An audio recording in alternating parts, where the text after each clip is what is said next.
కేటీఆర్ పై Congress working president Jagga Reddy fire అయ్యారు. రాజీవ్ గాంధీ విగ్రహం కూలగొడతామంటే తాము చూస్తూ ఊరుకుంటామా అని వ్యాఖ్యానించారు.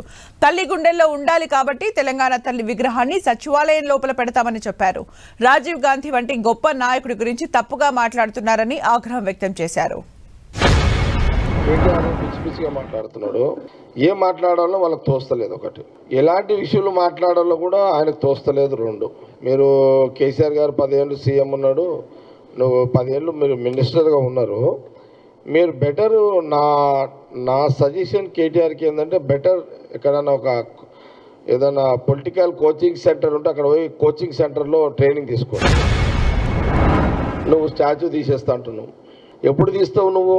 ఈ 4 సంవత్సరాల 4 నెలలు అయితే నీకు ముట్టుకోనికే రాదు. నీకు అంత దమ్ము, అంత ఆ ధైర్యము నీకు లేదు, ఆ దమ్ము నీకు లేదు. అంటే నెక్స్ట్ అంటే మీ గవర్నమెంట్ వస్తుందేమో అని ఆశాభావంతో అప్పుడు తీసేస్తా అని నువ్వేదో మాటలు చెప్పినావు. తెలంగాణ ప్రజలు మీ కేసీఆర్ బీఆర్ఎస్ గవర్నమెంట్ని ఎట్టి పరిస్థితిలో వచ్చే 5 ఏళ్లలో కూడా అవకాశం ఇవ్వరు.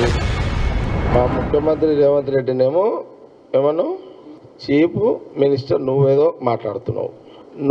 నీ మాటలు చీఫ్ లిక్కర్ తీరు. నేను ఈ మాటలన్నీ కేటీఆర్ మాటలన్నీ కూడా చీఫ్ లిక్కర్ దాగినోడు మాట్లాడుతున్నాడు, అట్లా మాట్లాడుతున్నాడు.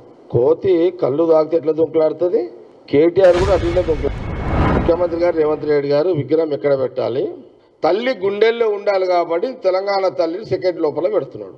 తెలంగాణ తల్లి గుండెల్లో ఉండాలి కాబట్టి సెక్రటరీ లోపల పెడుతున్నాడు ముఖ్యమంత్రి రేవంత్ రెడ్డి గారు తెలంగాణ తల్లి విగ్రహాన్ని. ఓకే.